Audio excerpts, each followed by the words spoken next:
Okay, the recording has been started. Please confirm if my screen is visible to you.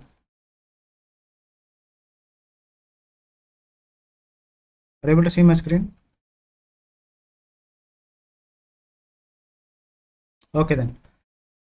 So let us do a quick recap about yesterday's session. Okay, so yesterday we have started discussing about the Java buzzwords, right? So these are the buzzwords. How many buzzwords are there totally? 12 buzzwords. So they are also called as Java features. Okay, if in the interview room, if the interviewer is asking you a question, why did you choose Java? What made you to choose Java? If that is the typical interview question, okay, you should say, there are many features in Java. This is what made me to choose Java. Are able to follow? So because of this future, I thought the Java is the very good programming language, and I liked these features. So that's why I prefer choosing Java. Then he will ask you what are the features in Java. Okay, they are just the buzzwords. Okay, we have discussed this a lot in the yesterday session, right? So we have discussed about simple. Java is a simple programming language. That is one of the buzzwords. Why it is simple? Because in the legacy programming languages like C and C++, right? So there are concepts like pointers, and there are also the concept like operator overloading. Okay, these concepts were there in the in the legacy programming language C, C++. Okay, so since Java is a new programming language, they want to eliminate this features which looks like a kind of disadvantage, because pointer compromises security.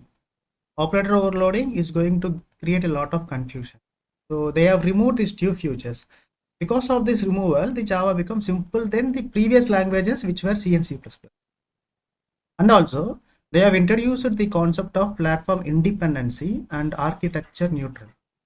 Because of this, it has become simple. Not because syntactically it is simple. It is simple because the complicated concepts has been removed and the required concepts are added. So this yellow part is the required concepts. The orange part is the complicated concepts. That's why Java becomes simple.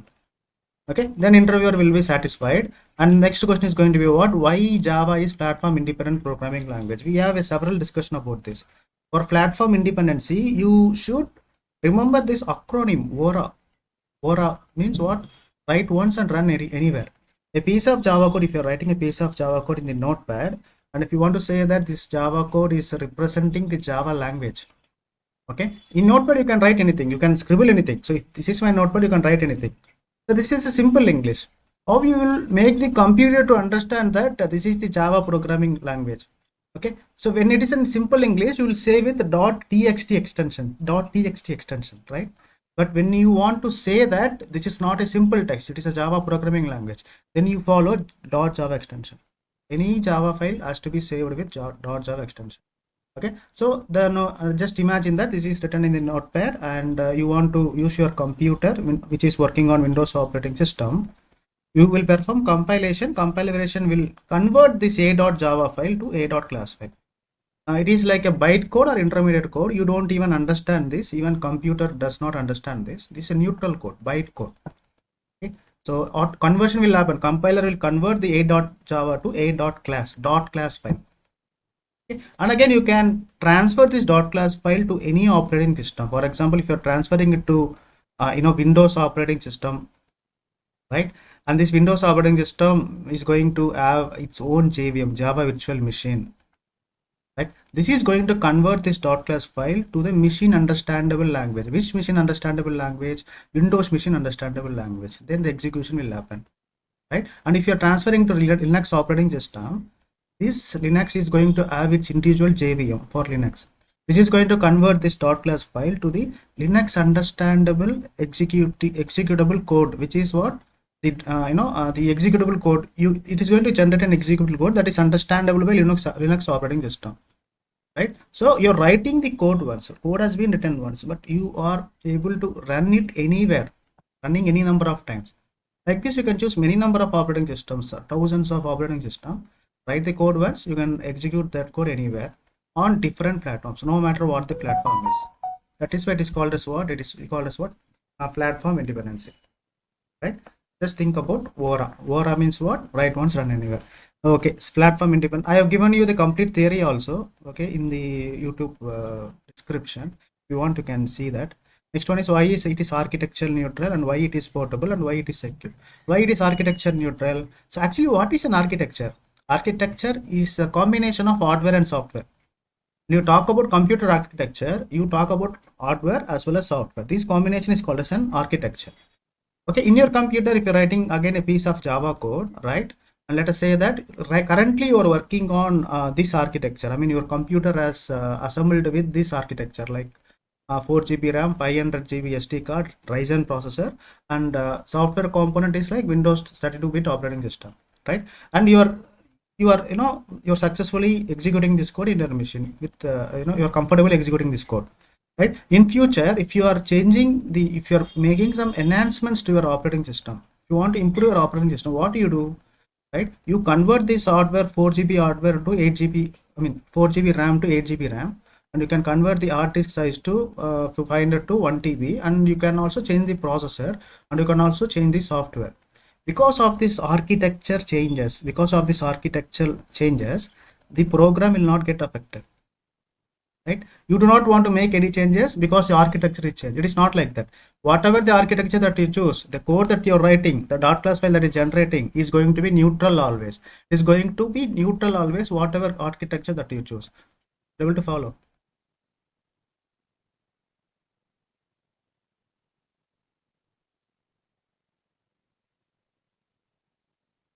Let me open that file.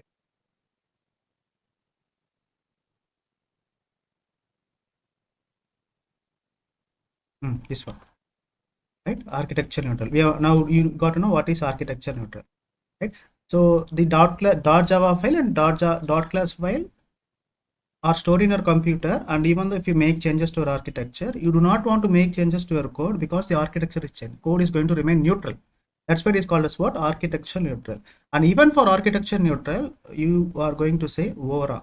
What is ORA? Write once and run anywhere. You're writing the code only once, but you are running on many different architecture. So this is also applicable here. And what is the next thing? Portability.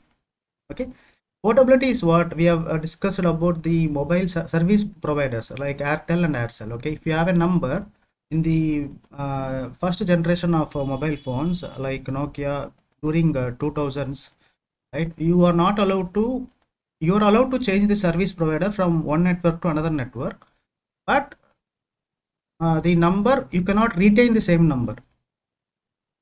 That has happened in the year 2010. In 2010 2011, the telecom industry has come with a solution, like if you want to change the service provider, you can keep the same number, you can retain the same number, right? So this concept is called as what? Portability. Okay, you can change the service provider, but the same number can be retained. Portable, I mean, number can be easily transferable from one service provider to another service provider. Likewise, even in Java, if you're using this Java file in one operating system, you can transfer this file to another operating system or another machine over the network. A .java file, okay, .java file without making any changes. It is not like, okay, for the Windows, the code should be like this. For the Mac operating system, the code should be like this. Okay, it is not like that. No matter how the code is, okay, the code should follow the Java rules. There is no direct rules that the code is going to work like this on Windows or it is going to work like this on Mac. It will only follow Java rules. Okay, this Java rules is applicable for Windows operating system, and if you are transferring this Java code to any other operating system by using the internet, the same code will work. You do not want to make any changes. Portability, transferring the code easily from one system to another system without even making any changes. Okay, this portability talks about .java file, right? Architecture talks about both .java and .class file, right? Platform independency talks about .class file. Okay, these three things, okay, there is a marginal difference that we need to understand. Marginal difference. Okay, so if you understand that, it's going to be easy in the interview room. Okay, what is the last thing that we have discussed? We have discussed about the security. Security is very simple. Okay, if you are like, sometimes you get this harmful message in your system, a pop-up, a kind of pop-up. Okay, if you are trying to download something, the system will alert you, the operating system will alert you, hey man, please look for the this pop-up, the software could bring you any trouble, so it will ask you will choose whether to choose okay or to choose cancel. Like that, if you're trying to download a .class file, okay, there is a bytecode verifier in the computer. Okay? This bytecode verifier will check if the .class file is generated by valid compiler or not, or if the .class file is properly formatted or not. Okay, if this is satisfying these two rules, okay, if these two conditions are satisfied, then it will execute. Okay, if not, if the .class file is generated by a fake compiler, okay, it is going to give you what the error called verify error. Okay, hackers can what we call it as send you a kind of .class file. It looks like a Java .class file, but if you run that on your system, there are high chances that it is going to hack your computer, which is preventing that this bytecode verifier is going to verify whether it is generated by the valid Java compiler or any other fake compiler. Okay, because of bytecode verifier, Java is secure programming language. It will check whenever you want to run the Java code. It is going to check it is generated by valid compiler or not. If yes, okay, it will proceed. If not, verify error. The system is protected. Okay, this was a discussion in the yesterday's class. Today we are going to see what the remaining buzzwords. Okay, what are the remaining buzzwords? This buzzword is very important. The interviewer would ask, what is object oriented? Okay. So far you have explained about simple, okay, it is portable, platform independent, architecture neutral, secured. What is object oriented? Okay. Shall we proceed? Type yes in the chat box if I am okay to go. What is 1 plus 1? 1 plus 1 is what? Everyone type. What is the summation of 1 plus 1? Just want to understand if we are connected or not. It's not about the answers, it's all about your response. Everyone respond. Jyoti, Revati, Teja, Monica, Sudhir. Okay, okay then. Thank you for the confirmation. Now you see guys, this is going to be very interesting. Object oriented, right? Why Java is object oriented? You must be hearing very often why it is object oriented, why it is object oriented. Let me tell you clearly. Okay, strictly speaking, object oriented is just an approach. What do I mean by that? What does it really mean? Object oriented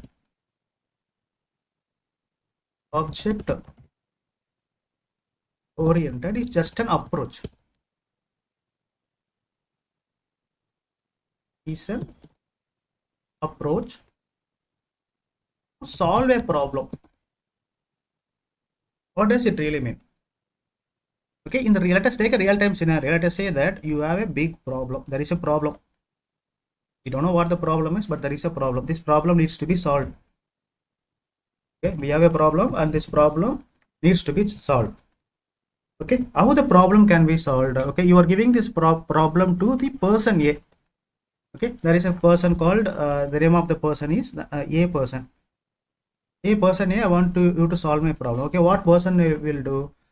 Each and every person is going to do a different approach to solve a problem. How this problem could be approached to be solved? Approaching is important than solving, because person A says, okay, if you are giving this problem to person A, person is going to follow analytical approach. It is a kind of approach to solve a problem. Okay, if you want to say what is an analytical approach, it is like the person performs a lot of analysis and it's going to generate a lot of potential solutions. For example, you analyze the data, you analyze whether this problem is getting repeated frequently. Okay, you analyze what is the root cause of the problem, okay, why the problem appeared first. Okay, that is the approach is going to follow. This is one of the approaches. Okay, and you are giving the same problem to person B. Okay, another person B. You are asking him, can you solve this problem? Okay, the person B says, yes, I can solve this problem, but I would follow the creative approach. What is the approach? Creative approach.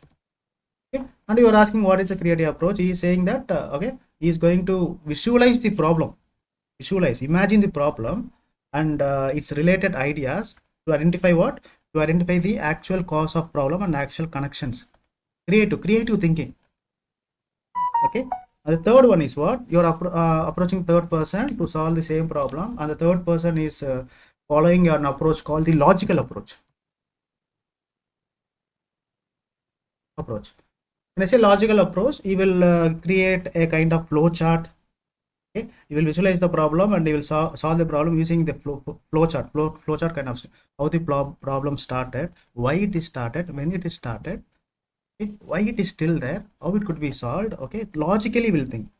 Okay, so these are the approaches that would be followed typically if you give this problem to different person. At the end, the problem will be solved. At the end, there will be a solution. They are going to do what? They are going to give a complete solution to this problem. What they are going to give? They are going to give what? Complete solution. But the question is, which solution is effective? Is the solution is very effective? How you can say that the solution is very effective if it is solved in this short period of time? If it is consuming less money resources, right? Or if it is, if it is never repeated. It is never repeated. Never repeated in the sense the actual services are good. That is how you conclude a solution. Likewise, even in many programming languages, they follow different approaches. Okay, let me tell you one more thing. In the market, in the computer market,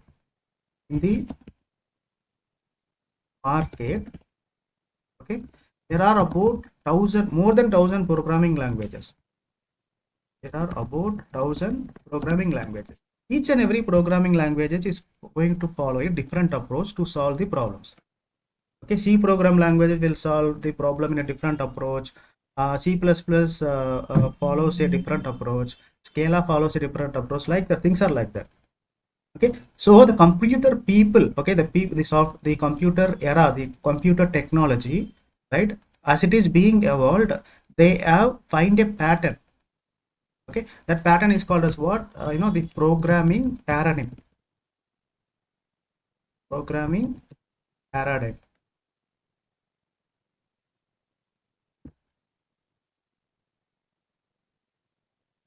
Okay, what is this programming paradigm says? Okay, what is a programming paradigm? Programming paradigm is further categorized into two types. One is what? Imperative. Second one is what? Declarative. Focus here, guys. This is very important. Declarative. Again, this imperative is further divided into two types: procedural oriented.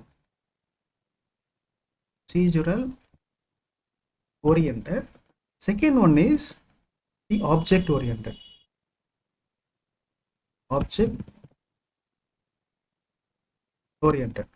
Right? Again, the declarative programming languages. There are some approaches, not programming language. There are some approaches under declarative. Okay? They are what? The functional approach. Second one is logical approach. In real life, if a problem comes, there are many approaches to solve the problem.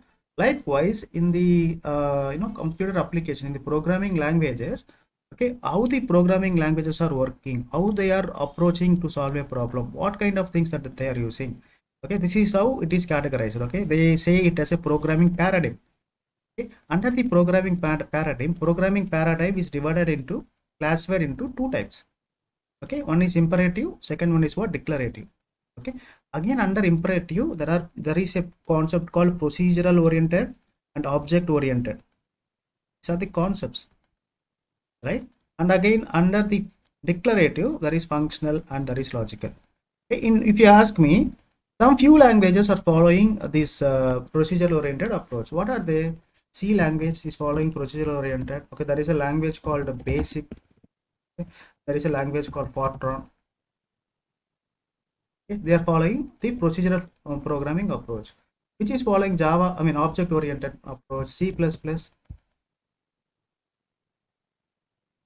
You have C++ and you have Java. Java is falling under this category. Java falls under the object oriented programming language approach. Which languages are following functional programming? Lisp is the language. Okay, and we have a scheme. Okay, and we do also have the conjure. Okay, they are following what? Functional approach. And logical approach, you can say Prolog, and you have data log. So Java is following object oriented. Again, there should be a question anyway. What is object oriented? What is object oriented? So the reason why I'm telling you all this is you may learn many programming languages, okay, but the approach that the programming language is going to follow to solve a problem is going to be different. C says it is a procedural oriented programming language. Java says I am object oriented programming language. Lisp says I am functional oriented programming language, and Prolog says I'm logical. What are these actually? If we need to understand only this object oriented. What is this object oriented? Okay, what does it mean to say a programming language is an object oriented programming language? What is an object? Okay, now we are jumping into the actual topic, object oriented. What is this object oriented? This object oriented is again the combination of many things internally, many concepts. What are the concepts? When I say object oriented, you talk about class, you talk about objects, okay, you talk about encapsulation, you talk about polymorphism, you talk about abstraction. What else you talk about? Abstraction and inheritance.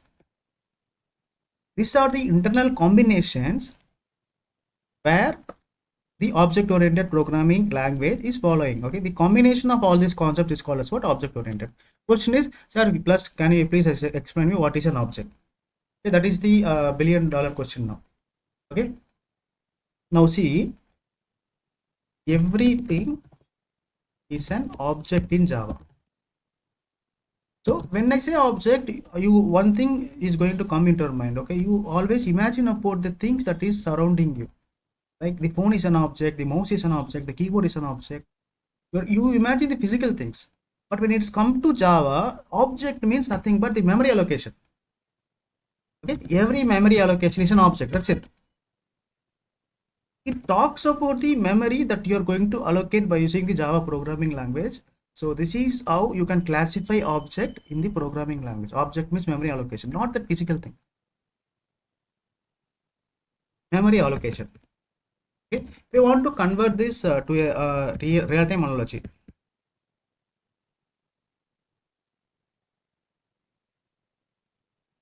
We want to convert this to a real-time analogy. Let us say that you want to construct a building, guys.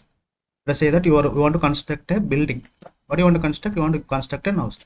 You have purchased a land and you are approaching an architect or you are approaching an engineer.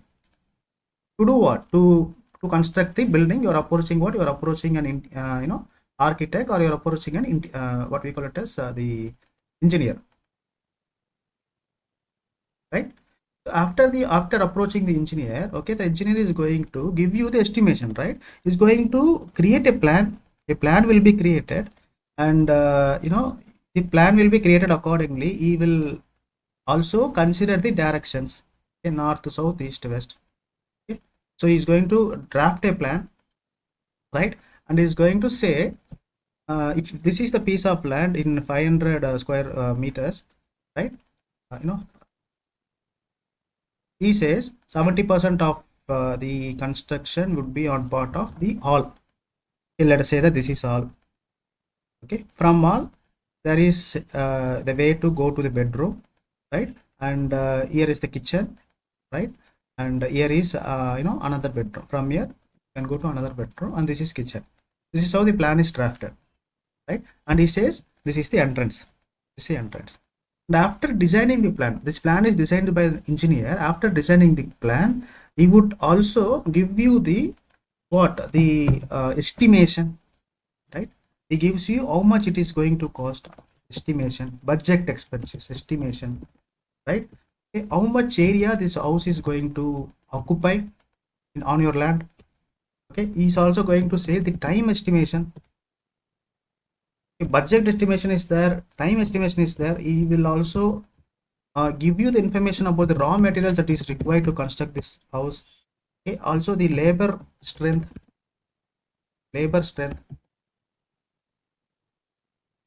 These things are involved in the pre-planning phase. Okay, first the engineer will give you the plan. What do? You imagine this, right? And you imagine this, still the plan did not come to the reality. You imagine this, and engineer will also say that the estimation area, time estimation, raw materials estimation is budget estimation. Okay, and what are the other things? I mean, other additional things. Okay, things that are required apart from this. Everything he will give you a complete picture by the engineer. Right, planning phase. Okay. After this plan, if you want to construct this house to the reality, after this plan, if you want to if you want to convert this house to the reality, the plan will be discovered every day. Okay, each and every day you start the foundation, right? You start the foundation, and after considering the plan, let us say imagine that the house is going to be like this. Okay. Based upon the engineer's plan, the house has been constructed and it is going to be like this, right? So this is planning phase. So this is what reality.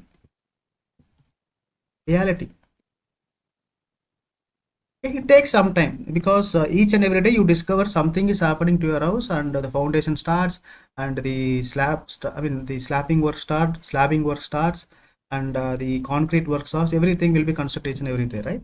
So this is what the approach. If you want to convert this to the Java programming language, how you plan in Java programming language? So this is the real-time scenario. How you can convert this analogy to Java programming language? That is the question. Okay, in the Java programming language, you design the planning by using classes. What is it? By using classes. Let us say that I have a class A.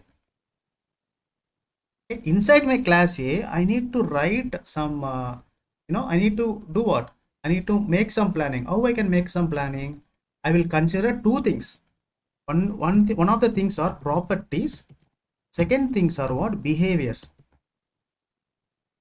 Okay, I will have these two things in any Java class. These two things are the really important things in any Java class. You have properties, one thing, you have behaviors, another thing. Apart from these two things, you don't have any other thing. These are the main two things. Okay, these two things are going to give me the details of my class, details of my program. Okay, so far so good, sir. What are properties? What are properties? Properties are nothing but the data, the actual data. Like it could be in the form of number or a letter or character or a boolean value data. Behaviors are nothing but what? Behaviors are nothing but the methods where you will write the logical things, where you will write the business logic methods. You use data and you use inside these methods, and the methods are going to do what? It is going to do some functionalities, right?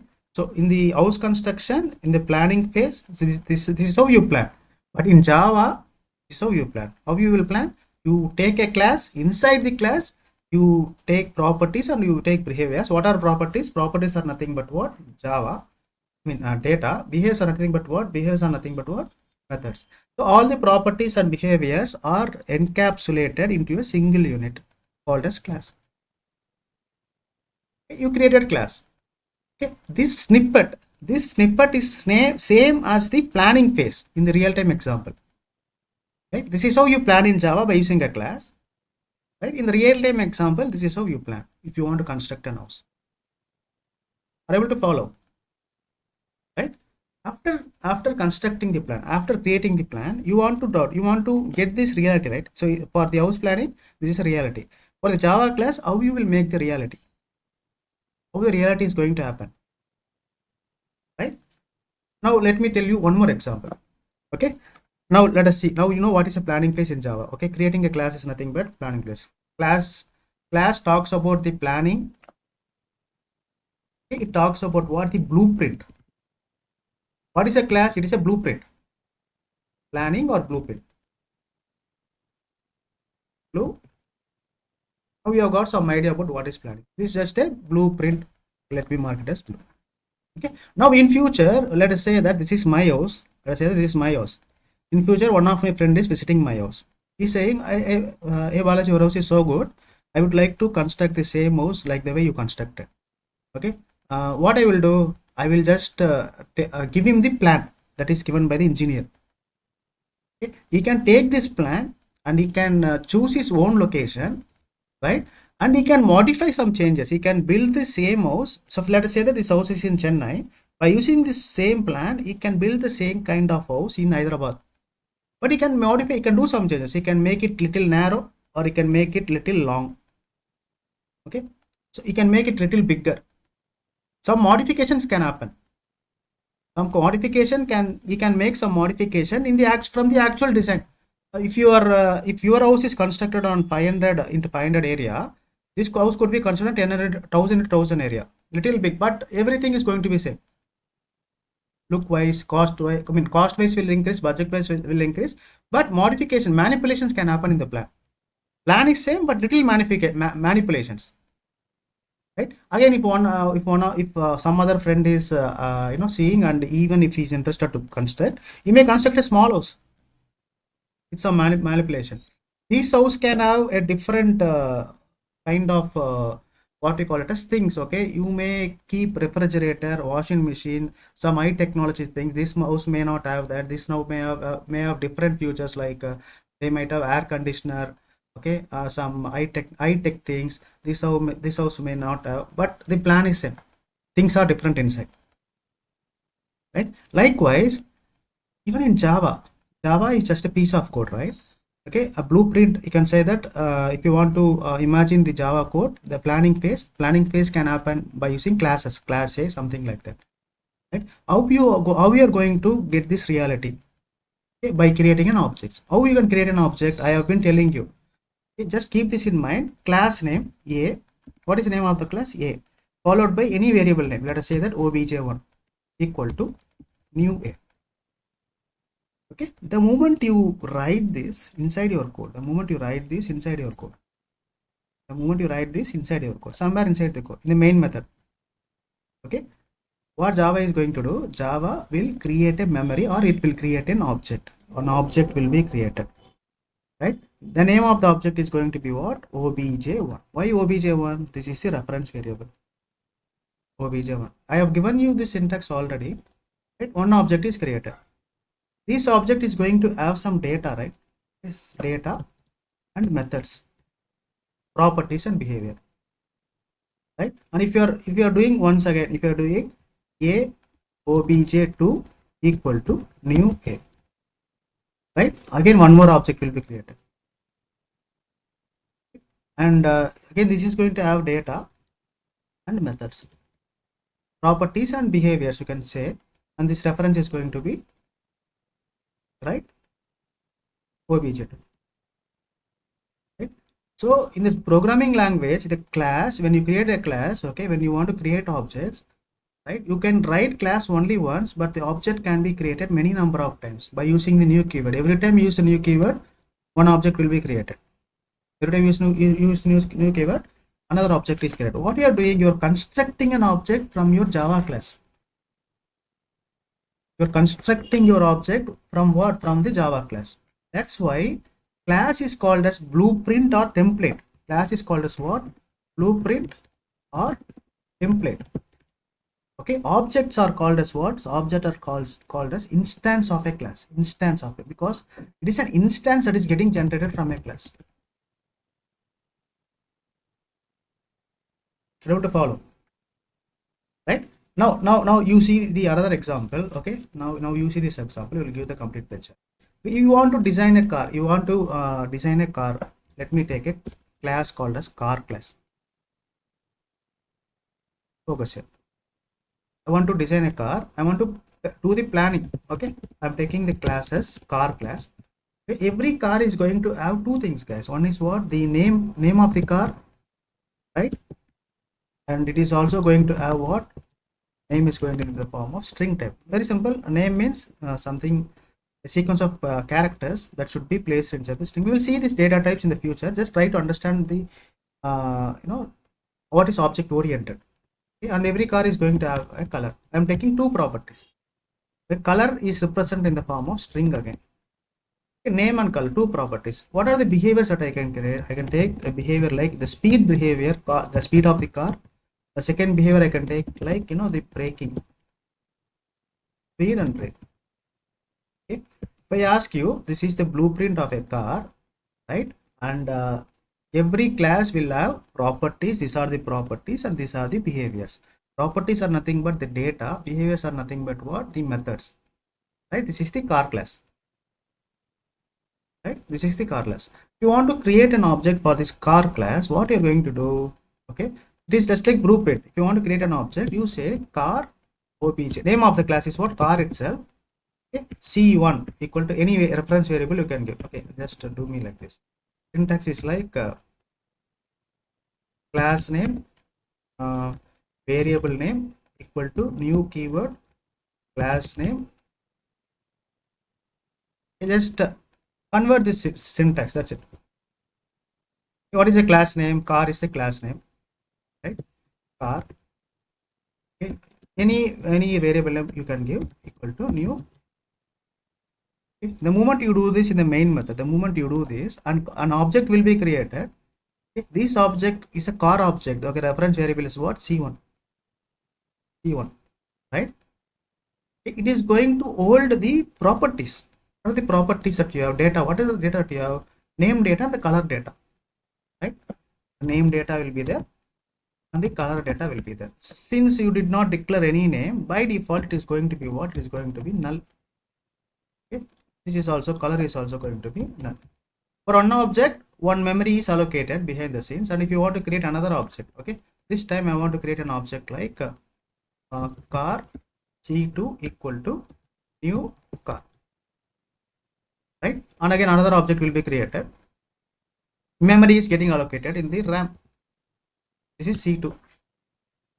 Okay, and this is also going to have what? This is also going to have these references. Okay, it is going to have the data properties, name property and color property, right? Initially the values are going to be null because you are not assigning any values. Java will say, okay, don't worry, I will assign something to this data which is null. Null is empty. Think it like empty. Okay, you want to perform manipulations. Okay, what you want to do? You want to ensure that the name of the first car is BMW. So you say you drag the variable name which is C1. This is C1, right? Okay. You say C1 dot operator, and you call the name variable, name property equal to, you set the name to what? BMW. Okay, the moment you do this, the control, okay, the main thread, okay, will do what? Will search for the C1 variable. Where is the C1 variable? Here is the C1 variable. You use the dot operator. Dot operator means jump into this object. After the dot operator, use what? Name. Okay, your name is here. What you are doing? You are saying that name should be BMW. Okay, this null will be replaced with what? BMW. You are setting the data. You are performing manipulation. Likewise, if you are using the reference variable C1 dot color equal to what? Red. Okay, again the main thread is there, right? It will come back. It will end. Where is C1? C1 is here. Dot operator. Dot means go inside. What is it? Color is here. What color you want to have? Red. Okay, this null will be replaced with red. Okay, likewise you can perform the same thing. Okay, C2 dot name equal to, I want to Audi. Okay, and C2 dot color equal to, I want to have the color as yellow. Okay, because of this, the manipulation will happen in the C2 side, C2 data, C2 object. Okay. Remove and use what? Audi, and the color becomes what? Color becomes yellow.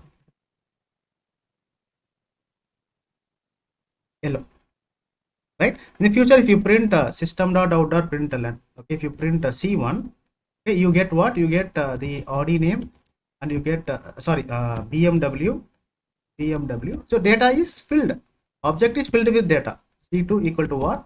It is going to be Audi and yellow. Okay, all the properties will be displayed in the console. That we will see in the future. So what is happening behind the scenes here? What is happening? What is actually happening? Okay, you are able to create an object.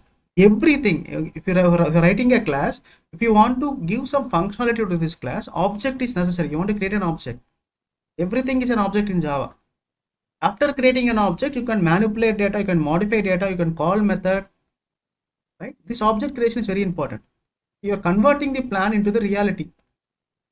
Okay, by using these variable names, you are able to manipulate the data. In future, you can also able to call these methods by using the variable names. So since the everywhere is objects in Java, Java is called as what? Object oriented. The interviewer will ask you a question. You're writing a class here. Okay. Will this class consume any memory? Okay. This class will consume memory in the operating system level because you are going to save it in text.java file, right? In the operating system level, it is going to consume memory. But the actual memory, will be consumed by these objects. Okay. This object will play a vital role in the RAM area. This is going to be in the hard disk area. This is going to be in the RAM area. Objects will be in the RAM area. You can manipulate that objects. You can utilize those objects. So what the conclusion is, the planning or blueprint is just nothing but the creating the class. If you want to convert that class to reality, if you want to create an objects, okay, you create an objects from the classes. You have to follow. That's why Java is called as what? The object oriented. Okay, literally both will consume memory, but this is going to consume very less memory in the hard disk or in the form of KBs. Okay, and these objects are created in the RAM area. So the more objects you create, the more memory will be consumed in the RAM area. RAM will come into the picture.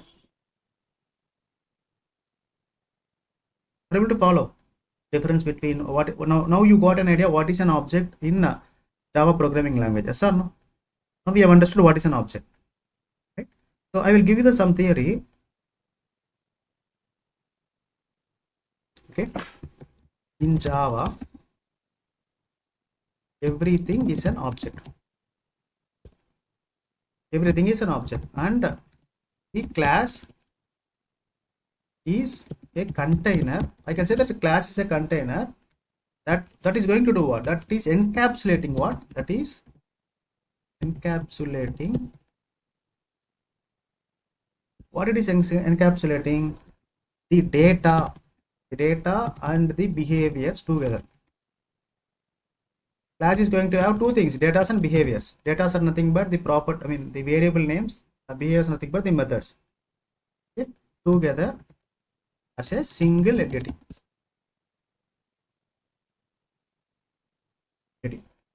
Right? And on top of which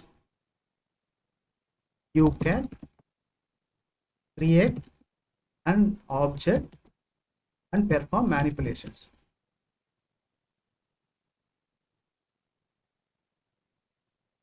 Okay. Now, since it is following object oriented paradigm, it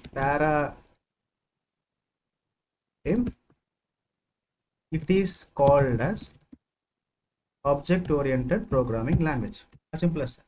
This is the explanation that you will give the interviewer. Java, everything is an object. So object is a container that encapsulates the data to a single entity, on top of which you can create an object. Okay, and again I want to make class is a blueprint on which objects are created. An object is a what? Reality of the class or instance of the class.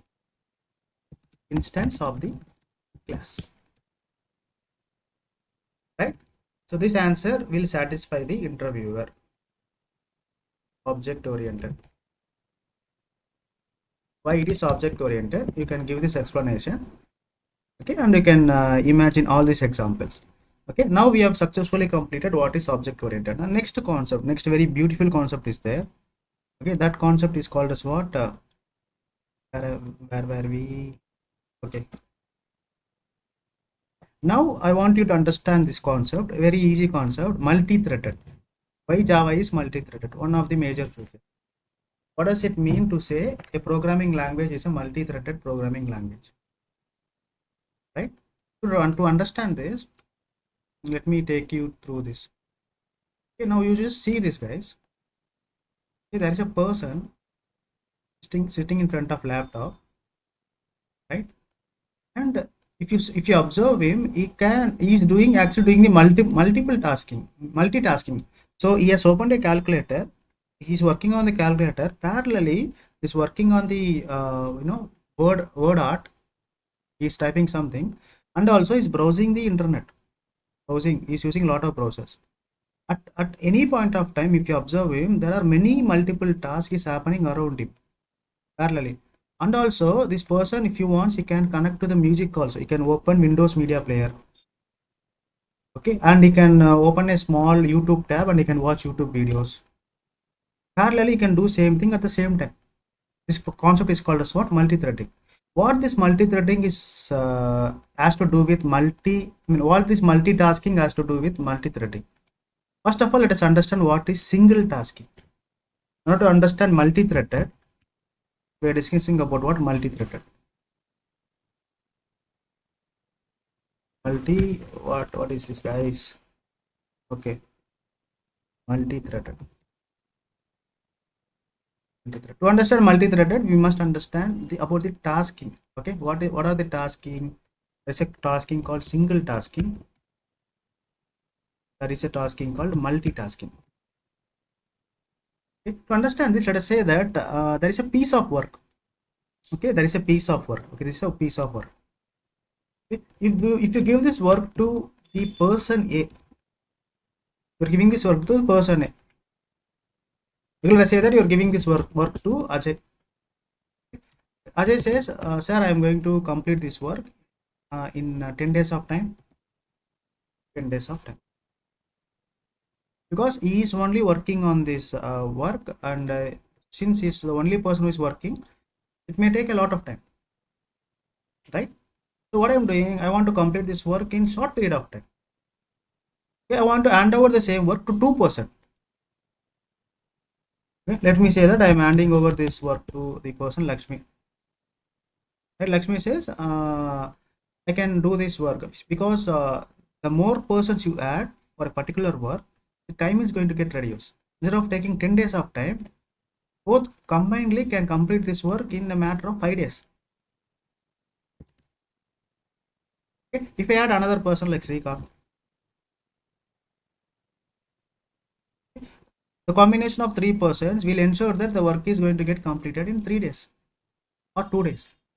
And the more persons you add, the less time it takes. Able to follow.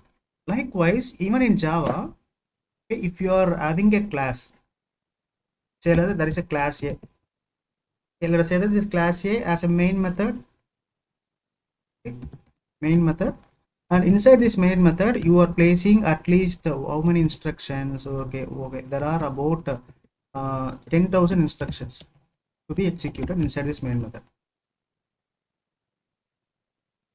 Okay, so as soon as you compile this, you start executing this. Usually what will happen, a main thread will be created. Main thread is just like a control. We have been discussing this for a long time. Main thread will be created.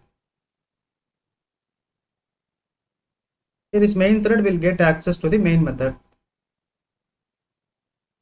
Main thread, okay, it will try to find where is the main method. Main thread, where is the main method is here. It will execute instructions one by one sequentially from top to bottom. It will execute. Only the main thread is the person who is executing all the code. If there are 10,000 instructions, if the main thread is only the person who is executing all these 10,000 instructions, the main thread, let us say that, taking 10,000 units of time. 10,000 units of time, right? But Java is giving an option. If there are no dependencies, you can create your own thread. You can create what? You can create your own thread, like a person, second person. Okay, user defined thread. Okay, this is the main thread. Always the main thread start executing from the main method. All the instructions will be executed from the one by one. And also you can appoint another person. Okay, the thread is called as what? The user defined thread. It is just like a control. Okay? You ensure that these two threads are not colliding with each other. Okay? You are giving some other task, some other instructions to be executed by this thread, and some other instructions to be executed by this thread, right? If that is the case, if you instruct this thread to execute first, say, last 5,000 instructions, Okay, and if you're instructing this thread to main thread to execute the first 5,000 instructions, what is happening?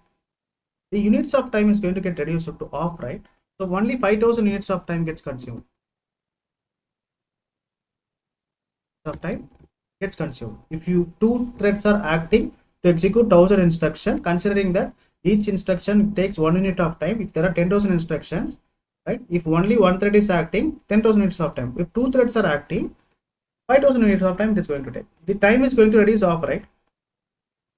A user defined thread, user defined thread.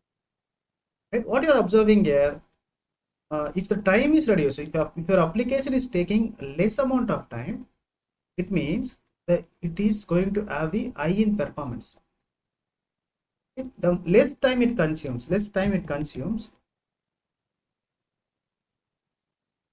okay, you can say that it is high in performance, more performance.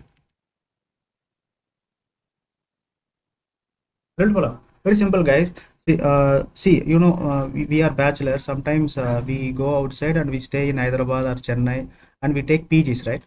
Or we take rooms. Let us say that you are taking a room, okay, and in your room, there are 3 occupants. Okay? And if you are taking a room, it is your responsibility to do so many things. Okay, the room should be clean and tidy, hygienic. Cooking should be there, right? Cooking should be there. So what you do usually when you do cooking? For example, when you cook biryani, chicken biryani, what are the actual things that you follow? First of all, you cut onions, right? Then you do what? You eat oil. I mean, you put oil in the pan or in the bowl, right? Then you add some masala. Then you add chicken. Then you add rice. Okay, rice. Then you add water. Then you put it in the cooker, and after some whistles, it becomes chicken biryani. This is a sequence, right? If you want to make chicken biryani, you should follow this sequence. You cannot follow. I mean, you cannot what we call it as violate this sequence. You cannot add masala first. You cannot keep rice. You cannot violate this sequence. It has to go. Likewise, when you are giving instruction to thread, you should ensure that you are giving the instructions in the right way without any dependencies. Okay, let us say that in the kitchen you are preparing this. Let us say that you have another room. Okay, I mean not another room. Let us say that there is another person. Let us say that person A is preparing cooking. Person A is cooking. Person A is cooking the food. Let us say that there is person B. Person B is what? You have assigned the task to person B to clean the house. Clean the house. Person A is cooking, person B is clean the house. Okay. Don't you think that both can happen at the same time? Person A can continue with his cooking and the person B can clean the house. Clean the house. It is not like only after the cooking the room should be cleaned. It is not like that. Both can be done parallelly because both are independent tasks. Both are completely independent. You can do these things parallelly. If not, if you want to do these things sequentially, first after cooking, if you want to clean this, it is going to consume a lot of time. If not, if everything are done parallelly, it is going to consume less amount of time. After doing all these things, you both are going to do what? You are both are going to eat together.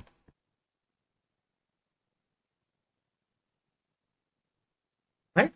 So this eating is common, but the work is different. Are you able to follow? Right? So dependency, if there are any dependency, if there is dependency while cooking, if there are some dependencies like you should follow the sequential procedure. You cannot assign some other person like to add salt or to add masala. It is going to create a lot of inconsistency in between. If some other person is trying to get access or trying to take over your work while you are cooking, you add 1 teaspoon of salt without knowing that you have added. If person B is coming and adding the second teaspoon of salt, the food is going to be wasted, right? It is like if cooking means it should be done by only one person. Sequence, it should happen sequentially. So in Java, you can write a code, okay, to generate a lot of threads, lot of employees, I can say. Thread means a kind of person. Okay, imagine it like a person. Execute the code, but the code should be executed logically or sequentially without any dependencies. Two independent tasks can be executed parallelly. Okay, if one task is executed by two threads, there will be data inconsistency. Multi-threaded is going to follow like that. Multitasking is just like that. Able to follow, right? Dependent task can be executed by a single thread. Independent task can be executed by multiple thread. You are going to share these instructions in such a way that it is not going to create any conflict. Both tasks are independent. If you have two methods, if two methods are independent to each other, you can assign what? You can do what? You can assign the method 1 to be executed by the main thread. You can give the method 2 to be executed by the user-defined thread. In this way, you can save time. So that is why Java is called as what? The multi-threaded. You can create any number of threads. In the banking application, this multi-threaded concept is going to play a key role while withdrawing. If you have joint accounts, right? And you and your wife, if your wife is withdrawing and if you are withdrawing at the same time, if multi-threaded concept should not work there. There should be the single threaded concept. Sequential should happen. That we will discuss in the future topic. What is multi-threading? I will give you the complete picture about multi-threading. For now, try to understand the buzzword. What is multi-threading? Right? If you logged out of this meeting room, please rejoin. The class is going to be only 5 more minutes. Right? So I will complete this thing. What is multi-threading? Why Java is multi-threaded? What is multi-threaded? Java is multi-threaded because it has many APIs that enables a developer. Many APIs that you have a lot of developers to design a program that could be handled by that could be handled by different threads for parallel execution.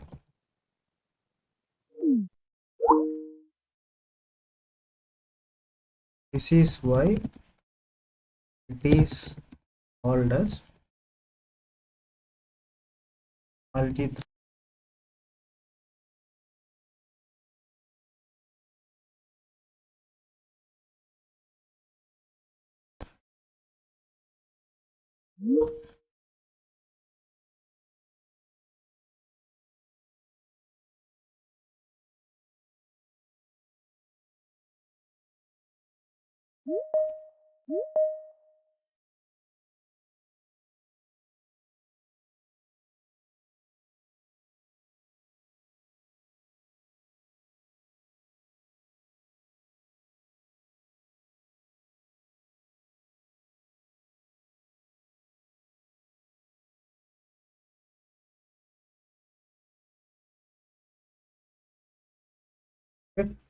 So Java is multi-threaded because it has many APIs.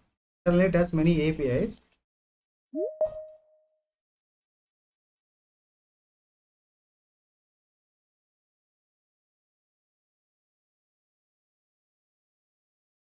It has many APIs that enables a developer to design a program that could be handled by different threads for parallel execution. This is why it is called as multi-threaded programming language. Now, don't you think that this multi-threading is a concept that is very much advantage to the Java programming language? Because when the execution time is reduced, when the execution time reduces with the multi-threading concepts, and because of this, the performance is going to be increased. As simple as that. Okay, why multi-threading is there? Don't you think that this is a great future that you are going to have in Java? Because it is allowing you to create multiple threads, which is going to execute the instructions parallelly. The parallel execution is happening. What is it really mean? Performance is going to be increased. These concepts will be used in the enterprise applications, okay, and in the banking applications, somewhere where the data consistency is not compromised.